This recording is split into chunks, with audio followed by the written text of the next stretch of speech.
Thank you, Senator Cassidy.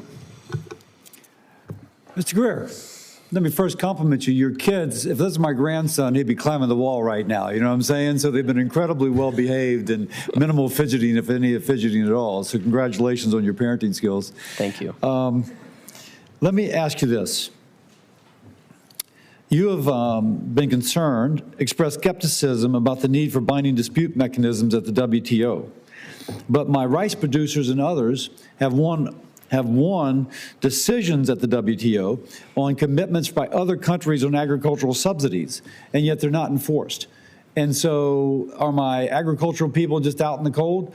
There are disputes that they win, but they now don't even have a dispute. And if they get the dispute, it's not enforced. You see, help my rice producer here. How are we going to handle that? No, Senator, I think you're exactly right, and that's part of the reason why I show skepticism sometimes about the WTO, because we win a case, we get a result, and then it's not fixed, or it's fixed on the surface in some other. Now there's two different issues, though. One, you got to win the case, and then you got to enforce it. Exactly. But the first step is winning the case, and that I say there's been some progress in. It's the lack of enforcement, which is critical. But that doesn't necessarily throw out winning the case, if you follow what I'm saying. Certainly. I mean, listen, if you're trying to get rid of a trade barrier, there are a few ways to do it, right? You can try to negotiate it, which is on its face not always successful if you don't have the leverage behind it. If you have a case, you have some legitimate authority to go to them and say to change it. We also have domestic laws like Section 301 and others that can identify and detect unfair trading practices. Now, those are 301 and all those are kind of like economic necessity. Are you saying that we would use other mechanisms, we would abandon, if you will, WTO IDR, to use a bunch of abbreviations, and rely upon existing laws domestically to provide a tariff relief?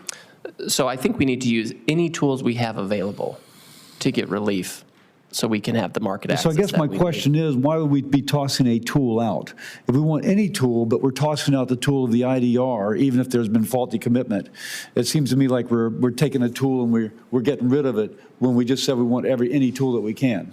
Well, Senator, I think part of the problems we've had with the WTO, and this has been bipartisan. I've seen letters from the chairman and the ranking member talking about how we need to make sure that the WTO doesn't undermine our trade rights and our trade laws. Listen, if we can use the WTO effectively to negotiate rules or to get a good panel result, that's fine.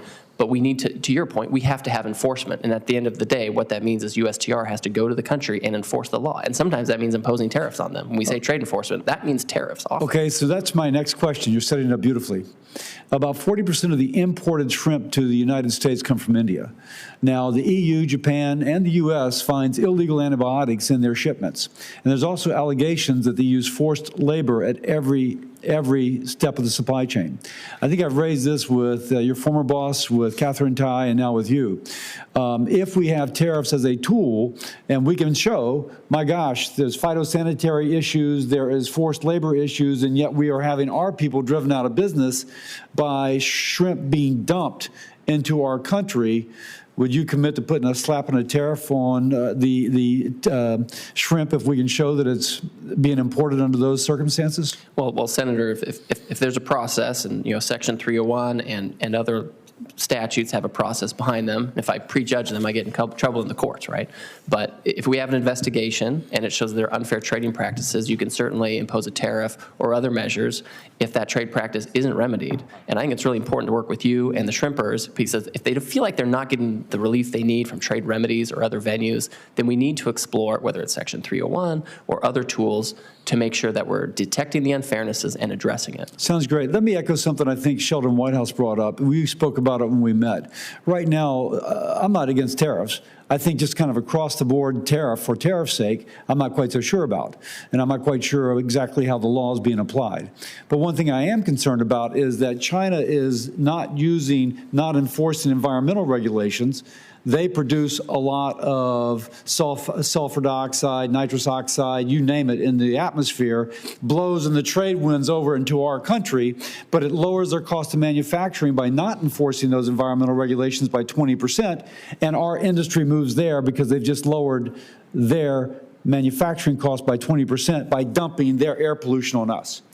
Now, this classical economics, you would tax the externality, and I have proposed a fee on the carbon-intense product from countries which do not enforce internationally accepted norms on pollution control. Any thoughts upon that? Well, I think you've articulated the problem statement very well. I think there's an unlevel playing field, and I think that other countries take advantage of total lack of environmental regulations. And we'll differ, obviously, in our country on the appropriate level of environmental regulations, but we're cleaner than these other places in the way we manufacture. And I think it would be interesting to explore with you and the rest of the committee, how do we actually address that issue? And I think we do have to think of creative notions on how to do it. I take that as your commitment to support the foreign pollution fee. Thank you very much. Senator, no, excuse me.